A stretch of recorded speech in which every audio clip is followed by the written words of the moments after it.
ನಮ್ಮ ಶಕ್ತಿಯ ಗಡಿಯನ್ನ ಮೀರಿ ಹೊರಬರೋದು ಅಸಾಧ್ಯದ ಮಾತು. ಅದು ತಕ್ಷಣಕ್ಕೆ ಆಗದ ಕೆಲಸ.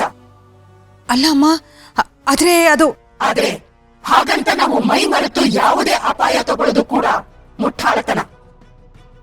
ನಮಗೆ ತುಂಬಾ ಕೆಟ್ಟದಾದ, ನಮ್ಮಿಬ್ಬರ ಸರ್ವನಾಶಕ್ಕೆ ಕಾರಣವಾಗೋ ಯಾವುದೋ ಒಂದು ಘಟನೆ ನಡೆಯೋದಕ್ಕೆ ಸಿದ್ಧವಾಗ್ತಿದೆ ಅನ್ನೋದು ನನ್ನ ಅಂತರಾಳಕ್ಕೆ ಭಾಸವಾಗ್ತಿದೆ. ಅಮ್ಮ ಅಮ್ಮ ಮಂಜರಿ ಅಮ್ಮ, ನೀವ್ ಯಾವತ್ತೂ ಇಷ್ಟು ನಿರಾಶೆಯಿಂದ ಮಾತಾಡ್ದವ್ರೆ ಅಲ್ಲ. ಇವತ್ತ್ಯಾಕಮ್ಮ ಹೀಗ್ ಮಾತಾಡ್ತಾ ಇದ್ದೀರಾ? ನಮ್ಮ ನಾಶಕ್ಕೆ ಕಾರಣ ಅಂದ್ರೆ ಏನಮ್ಮ ಅರ್ಥ? ಆ ವಿಧಿ ನಮ್ಮ ವಿರುದ್ಧ ಯಾವುದೋ ದೊಡ್ಡ ಚಕ್ರವ್ಯೂಹನ ಎಣಿತಿದೆ ಮಾಳ್ವಿಕ.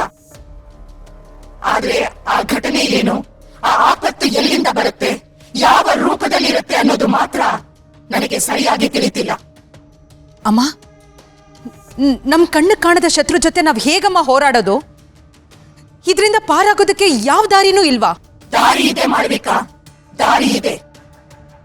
ಕಾಲ ನಮ್ಮ ಕೈಯಿಂದ ಜಾರೋ ಮುನ್ನ ನಾವು ಮಾಡಬೇಕಾದ ಅತಿ ಮುಖ್ಯವಾದ ಕೆಲಸ ಒಂದಿದೆ. ಹೇಳಿ ಅಮ್ಮ, ಏನಮ್ಮ ಅದು? ಹೇಳಿ. ಮೊದಲು ಆ ಜಗನ್ನಾಥನನ್ನ ನಮ್ಮ ಹತೋಟಿಗೆ ತಗೋಬೇಕು. ಜಗನ್ನಾಥನ?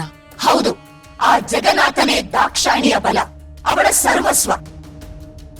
ಅವನು ನಮ್ಮ ಮುಷ್ಟಿಯಲ್ಲಿರ್ಬೇಕು, ನಮ್ಮ ಅಡಿಯಾಳಾಗಿ ಬಿದ್ದಿರಬೇಕು. ಒಂದು ವೇಳೆ ವಿಧಿಯಾಟದಿಂದ ದಾಕ್ಷಾಯಿಣಿ ನಮ್ಮ ಮಂತ್ರ ಶಕ್ತಿಯನ್ನ ಮುರಿದು ವಾಪಸ್ ಬಂದ್ರೂ ಸಹ ಅವಳ ಗಂಡ ನಮ್ಮ ಮುಷ್ಟಿಯಲ್ಲಿರೋದ್ರಿಂದ ಅವಳು ನಮ್ಮನ್ನೇನು ಮಾಡೋದಕ್ಕಾಗೋದಿಲ್ಲ.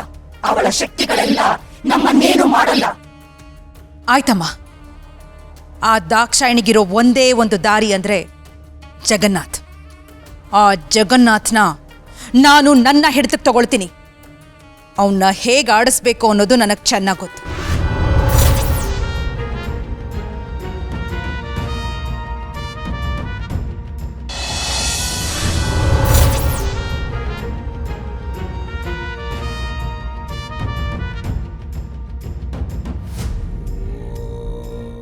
ಇನ್ನೇಕೆ ತಡ? ಇಗೋ ಈ ಕಪ್ಪು ದಾರನ ತಗೋ. ಇದನ್ನ ಹೇಗಾದ್ರೂ ಮಾಡಿ ಆ ಜಗನ್ನಾಥನಿಗೆ ಕಟ್ಟಿ ಆ ತಂತ್ರವನ್ನ ಪೂರ್ತಿ ಮಾಡು.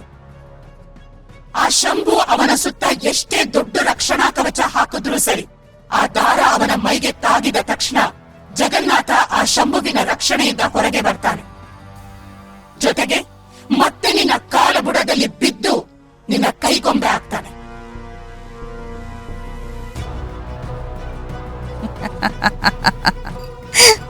Ha ha ha ha.